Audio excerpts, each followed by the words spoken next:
अगर कोई आपको बोले कि सिर्फ 10% इंटरेस्ट पे लोन मिलेगा तो आप खुश मत होइए, क्योंकि 10% इंटरेस्ट रेट रिड्यूसिंग में और फ्लैट में दोनों में बहुत का अंतर हो जाता है। और अगर आप सिर्फ परसेंटेज देख करके लोन ले लिए तो बाद में टोटल पेमेंट करते वक्त आपको समझ में आएगा कि ये आपके लाइफ का सबसे बिगेस्ट मिस्टेक है। सबसे आसान भाषा में फ्लैट रेट को समझिए कि जब आप फ्लैट रेट पे कोई भी ब्याज पे पैसा लेते हैं, लोन लेते हैं, तो उसमें जो इंटरेस्ट का कैलकुलेशन होता है वो आपका जो अमाउंट होता है, प्रिंसिपल अमाउंट, मतलब कि जितने का आपने लोन लिया है उसको बेस मान करके कैलकुलेट किया जाता है। मान लीजिए कि आपने 1 लाख रुपए का लोन लिया। जब आप 1 लाख रुपए का लोन लेते हैं, जो ईएमआई बनता है, जब ईएमआई आप पेड करते हैं तो उसमें मूलधन भी पेमेंट करते रहते हैं। ओरिजिनल में वो मूलधन को जो जैसे घट गया, मूलधन पेमेंट हुआ, तो उसका घटते घटते घटते घटते ब्याज घटना चाहिए था, लेकिन फ्लैट रेट ऑफ इंटरेस्ट में ऐसा नहीं होता है। भले ही आप ईएमआई पेड कर रहे हैं, आप मूलधन भी दे रहे हैं, लेकिन हर बार जो आपका इंटरेस्ट कैलकुलेशन हो रहा है वो आपका बेस ओरिजिनल प्रिंसिपल अमाउंट पे हो रहा है। मतलब कि वो 1 लाख रुपए पे ही कैलकुलेट किया जाएगा ब्याज हमेशा से। भले ही आप किस्त देते चले जाए, उससे उसको कोई मतलब नहीं। यहीं पे तो रिड्यूसिंग बैलेंस का खेल होता है। रिड्यूसिंग बैलेंस में कहानी बदल जाती है। रिड्यूसिंग बैलेंस में रिड्यूस होते जाता है। शब्द जो है रिड्यूसिंग, ये सबसे ही पता चल रहा है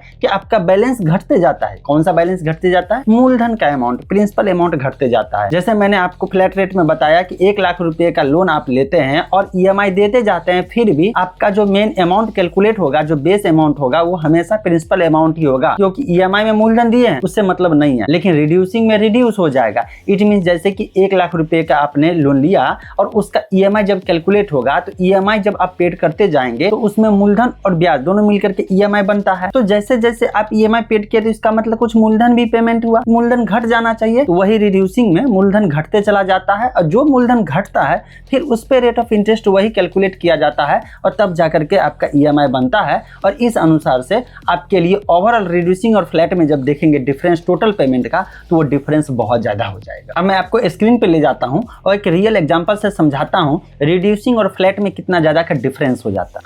चलिए, यहाँ पे मैं एक कैलकुलेटर ओपन कर लिया हूँ। लोन अमाउंट को रखा हूँ यहाँ पे 1 लाख। रेट ऑफ इंटरेस्ट इसको सिंपल समझने के लिए मैं 12% कर देता हूँ, और टेन्योर 1 साल के लिए समझते हैं, फिर थोड़ा सा बढ़ाते हैं। यहाँ पे टेन्योर हो गया, ईयर में 1 ईयर कर लेते हैं, 1 ईयर कर लेते हैं, ताकि बहुत आसानी से समझ में आ जाए 1 साल पे कैलकुलेट करने पे। जनरली हम लोग जानते हैं कि 1 साल पे 1 लाख रुपए का 12% हुआ, मतलब 1% महीना के हिसाब से हुआ, तो क्या होगा इसका 12,000 रुपया रेट ऑफ इंटरेस्ट होगा। यहाँ पे देखिए कैलकुलेट हो चुका है फ्लैट इंटरेस्ट रेट में। यहाँ पे आपका ईएमआई बनता है 9,333 रुपये का, देख लीजिए यहीं पे। और आपका 12,000 रुपया टोटल पेमेंट इंटरेस्ट करते हैं 1 साल में, टोटल हुआ 1,12,000 रुपया। यहीं पे अगर रिड्यूसिंग बैलेंस इंटरेस्ट रेट रहेगा तो ईएमआई यहाँ 9,333 से घट करके 8,885 रुपया हो जाएगा, राइट। 8,885 भी होगा, और टोटल पेमेंट आपने डायरेक्ट यहाँ पे घटा दिए, लगभग 50% अराउंड हो गया। 50% थोड़ा सा ज़्यादा है, लेकिन उतना तो घट गया ना। 6,619 रुपया आप इंटरेस्ट देते हैं, और टोटल पेमेंट मिला करके देते हैं 1,06,619 रुपया। यहीं पे अगर थोड़ा सा 2 साल के लिए कर देते हैं तो 24,000 यहाँ पे देते हैं, यहाँ पे 12,976 रुपया देते हैं रिड्यूसिंग में। यहीं पे थोड़ा सा और 5 साल के लिए बढ़ा देते हैं, तो देख लीजिए 12×5 60, ऐसे करते कैलकुलेट करते हैं। 12/5 टाइम्स अगर करेंगे तो 60,000 होगा यहाँ पे, तो 60,000 रुपये यहाँ पे पेमेंट करते हैं। यहाँ पे मात्र 33,000 रुपये पेमेंट करते हैं। तो स्क्रीन पर आपने देखा कि कितना का ज्यादा डिफरेंस होता है। लोग जनरली कहते हैं 12% है तो 12% है, लेकिन भाई यहीं पे तो खेल बदल जाता है ना। फ्लैट का 12% और रिड्यूसिंग का 12% में अंतर हो जाता है। ये जो आपने फ्लैट रेट ऑफ इंटरेस्ट पे 12% पे जितना आपने ब्याज पेमेंट किया ना, ये अगर रिड्यूसिंग में जाते तो रेट ऑफ इंटरेस्ट लगभग 21% के पास जाता। मतलब कि रिड्यूसिंग वाला लोन पे 21% ब्याज लगता, तब जाकर के इतना आपको ईएमआई पेमेंट करना पड़ता।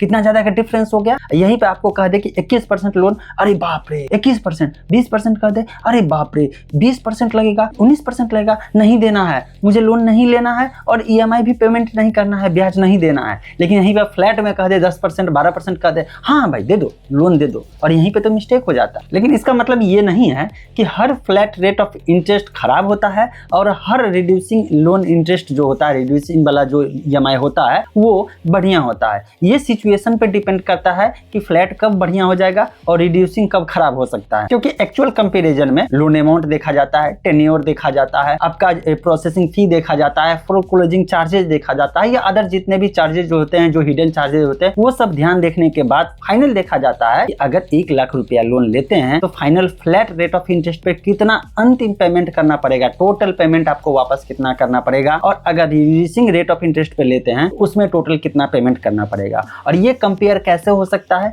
ये कंपेयर की फैक्ट स्टेटमेंट से होगा और एपीआर जानने से होगा कि आखिर आपका टोटल ईएमआई जो आप पेमेंट किए हैं, जो लोन लिए हैं, उसका एपीआर क्या है, एनुअल परसेंटेज रेट क्या हो जाता है, जो आपका एपीआर की फैक्ट स्टेटमेंट में मेंशन होगा। और इससे ही आप दो अलग अलग लेंडर से कंपेयर कर सकते हैं। मतलब दो कंपनी से अगर लोन का कंपेयर करेंगे, दोनों से बात करिएगा, दोनों का की फैक्ट स्टेटमेंट अगर देखेंगे तो पता चल जाएगा कि हाँ भाई ये डिफरेंस है, बिग डिफरेंस है, टोटल रीपेमेंट कितना करना पड़ा है। की फैक्ट स्टेटमेंट आरबीआई के द्वारा मैंडेटरी किया गया है कि जब भी कोई लेंडर किसी भी कस्टमर को लोन दे तो वो की फैक्ट स्टेटमेंट शेयर करे। और आपकी भी रिस्पॉन्सिबिलिटी है, आप किसी भी तरह का कहीं से भी लोन लेते हैं तो सबसे पहले एग्री करने से पहले फाइनल सबमिशन, अगर ऑनलाइन लेते हैं तो फाइनल ओटीपी देने से पहले या फाइनल सबमिशन करने से पहले आप की फैक्ट स्टेटमेंट को अच्छे से पढ़िए। जनरली लोग क्या करते हैं, की फैक्ट स्टेटमेंट को इग्नोर कर देते हैं, वो समझते नहीं है, वो सिर्फ एडवर्टाइजमेंट वाला, प्रचार वाला, जो एडवर्टाइजमेंट पे लिखा रहता है 10%, 12%, 15%, ये सब जो है देखे और तुरंत में क्लिक करके वहां पे लोन लेने चले गए।